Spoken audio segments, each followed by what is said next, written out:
Hey everyone, I'm Kelly with Suburban Soapbox, and today we are making the best rice pudding. This recipe is my grandfather's. I've been making it for so many years. I know it by heart. It's super creamy, so easy to make, and the perfect comfort food any time of year.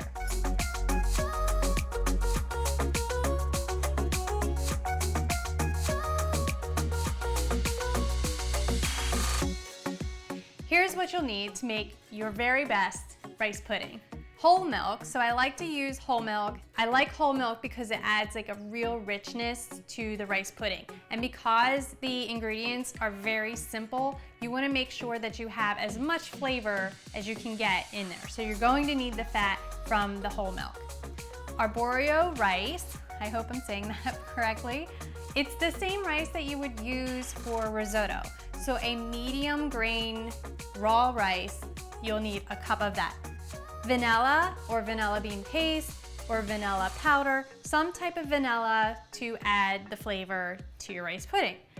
Butter, cinnamon for the end, a pinch of salt, and a little bit of sugar. That is it. That's all you need. And it's so easy. It just takes a little bit of time because like risotto, you will have to stir it. The rice pudding actually comes about because the starches from the rice come out into the milk, and that makes it creamy and rich and thick. So we're gonna start with the whole milk, and we're going to add the milk to a pot. And you want 8 cups of whole milk. Next, we're gonna stir in the sugar and the vanilla. You just want a little splash of vanilla. You can add more at the end. 1 cup of arborio rice.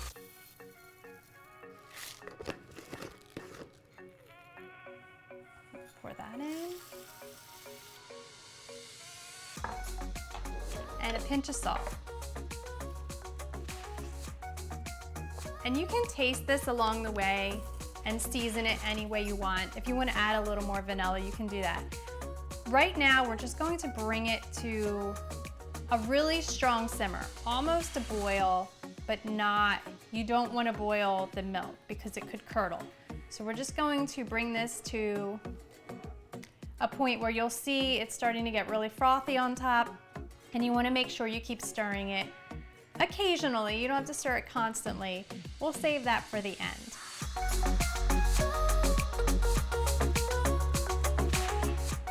This has been simmering for about 15 minutes now, and so it's starting to get foamy on top, and that's what you want. That's the boil that you want. So now we're just gonna turn the heat down to a simmer. I'm gonna put the lid on, and we're going to cook it for another 15 minutes. So you just wanna stir it maybe like every 5 to 10 minutes while the lid is on. Once the 15 minutes is up, we're going to take the lid off, and you're going to cook it for about 40 minutes, stirring occasionally over low heat. That's when it's going to start to become creamy and rich and pudding-like. And it does take time, and you do want to keep stirring so that the bottom of your pan doesn't get scorched. So 15 minutes lid on, 40 minutes lid off. Just keep an eye on it. It may not take 40 minutes, it could take 30, but just keep stirring. Stir every 5 minutes. Make sure your heat's not too high, and you're gonna have perfect creamy rice pudding. I made this one in advance just so that we didn't have to stand here for an hour. And you can see how creamy this one is. And this was about probably a total of an hour of cooking time. So now I'm just gonna stir in about 2 tablespoons of butter. And the butter just adds a little bit more richness. I love it. I know some people that actually stir in an egg yolk, and the egg yolk makes it taste more like a creme brulee than a pudding.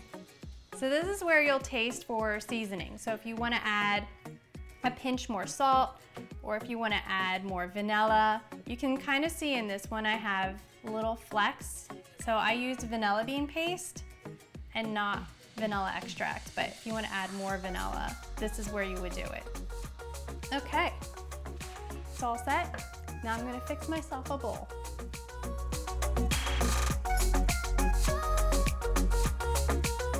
just gonna add a sprinkle of cinnamon. And now I'm gonna take a bite. It's so good. It's sweet and creamy and rich and smooth. It is so perfect. And if you wanna add raisins, I know a lot of people like raisins, you can add raisins to this. You can really make it your own. This is exactly how my grandfather used to make it. It's exactly what I crave when I need a little comfort food. So just eat this whole bowl. If you like this video, please be sure to give us a thumbs up and subscribe to my channel. For more easy recipes, visit thesuburbansoapbox.com. Thanks again.